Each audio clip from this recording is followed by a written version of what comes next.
day, I'm just and for this video, I will present the different exempting circumstance. What is exempting circumstance? Exempting circumstance are those grounds for exemption from punishment because there is one thing that the agent of the crime, any the condition which makes the act voluntary or negligent. Let me give you distinction between justifying and exempting circumstance.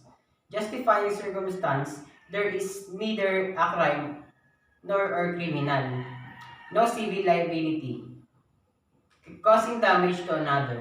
Exempting circumstance, there is a crime but no criminal liability. The act is not justified but the actor is not criminally liable. There is civil liability except causing an injury by mere accident, failing to perform an act required by law when prevented by some lawful or inspirable cause. Here are the basis of exempting circumstance. The exemption from punishment is based on on the complete absence of intelligence, freedom of action, intent, absence of part of the accused negligence. Who are exempt from criminal liability? An imbecile or insane person unless acted during lucid interval. Under 9 years of age, over 9 years, under 15, or unless acted with this discernment, new law, ang years under is exempt. Any person who while performing a lawful act with due care, causes injury by mere accident without fault or intention of causing it. Any person who acts under the compulsion of an irresistible force, any person who acts under impulse of an uncontrollable fear of an equal of greater injury. Any person who fails to perform an act required by law, when prevented by some lawful or insuperable cause. Exempting circumstance, there is a crime committed but no criminal liability.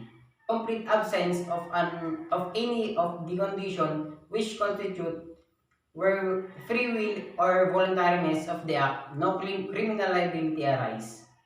Any circumstances must be proved by the defendant to the satisfaction of the court. Imbecile or insane person. Imbecile are exempt in all cases from criminal liability. One who, while advanced in age, has a mental development comparable to that of children between 2 to 7 years of age.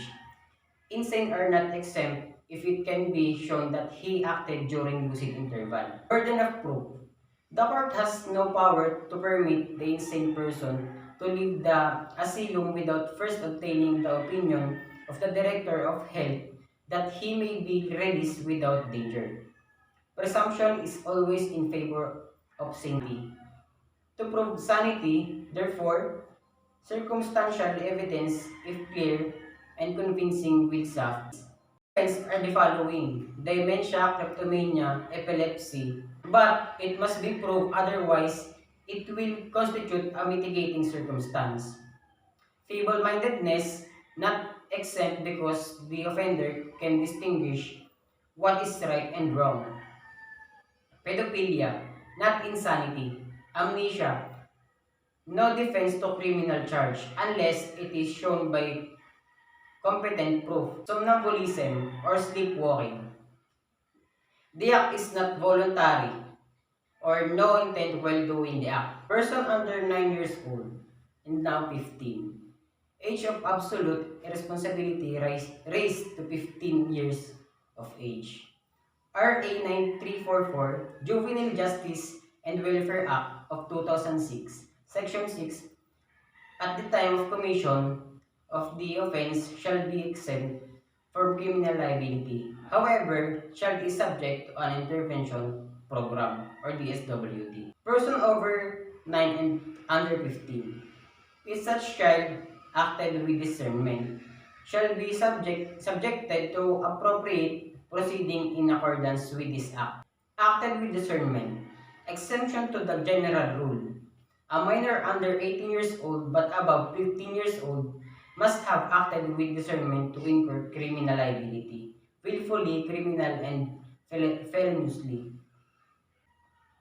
Intervention Program. With discernment, found guilty. Below 18 years old, the court shall place the child in conflict with the law under suspended sentence without need of application. Provided, however, that the suspension of the sentence shall be applied even if the juvenile is already 18 years old or more at the time of the pronouncement of his guilt.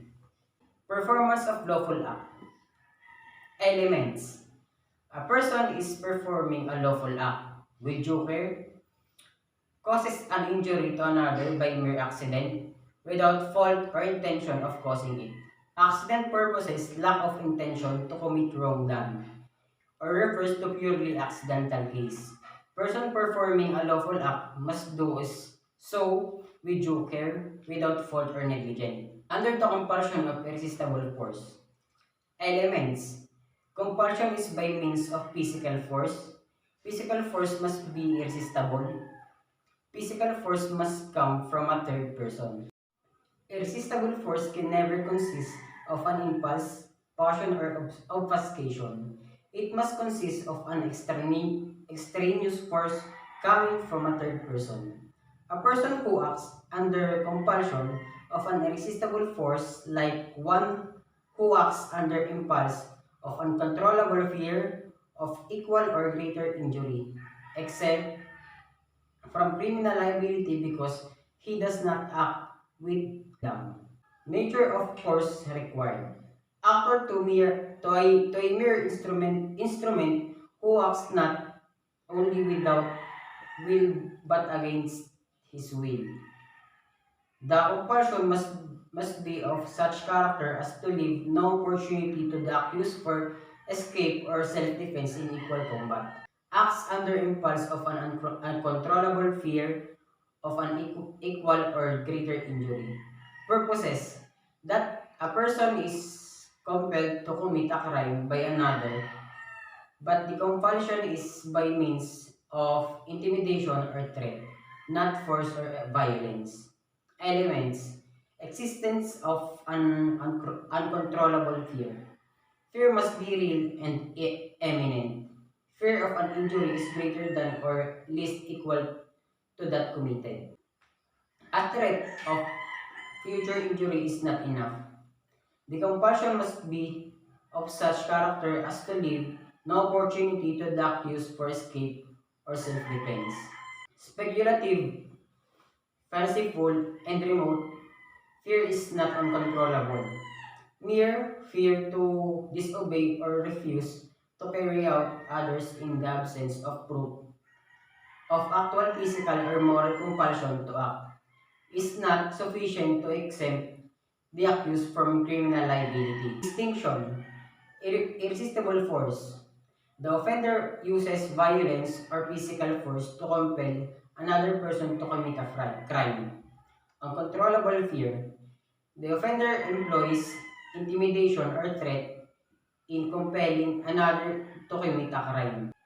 Person who fails to perform an act required by law when prevented by some lawful or insuperable cause. Elements. An act is required by law to be done. A person who fails to perform such act, his failure to perform such act was due to some lawful or insuperable cause. Prevented by some lawful cause.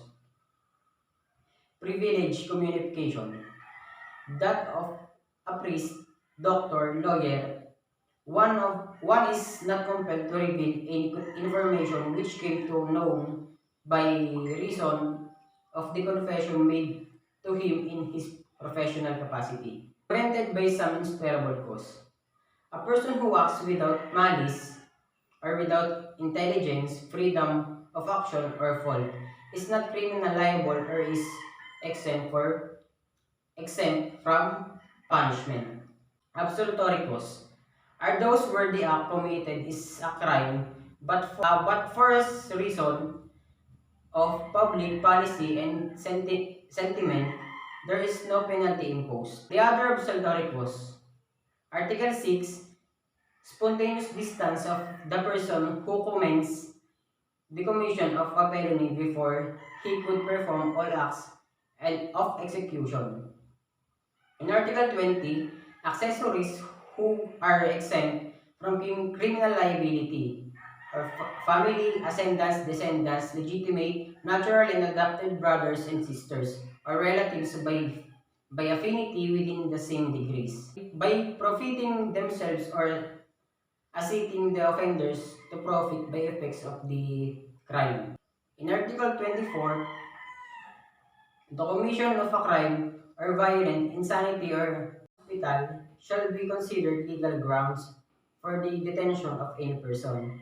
While the first and second paragraph of Article 247, death or physical injuries inflicted under exceptional circumstances. Example, husband surprises the spouse and kills the paramour, inflict injury or destierro.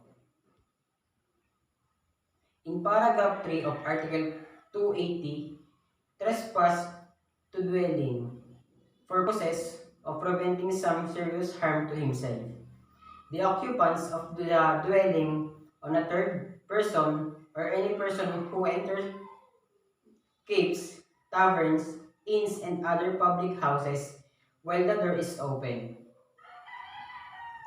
In Article 332, person exempt from criminal liability or family, ascendants, descendants, legitimate, natural, and adopted brothers and sisters or relative by affinity within the same degrees. In Article 344, in cases of seduction, abduction, acts of lasciviousness, and rape, a crime against chastity. If married in good faith, no criminal liability. Even on trial or after serving penalty, extinguish criminal liability. The basis of exemption of criminal liability. Entrapment, not an absolutory cause, or have in mind to commit a crime. Instigation is an absolutory cause or a cause is forced to do the crime. That's all. Thank you for listening.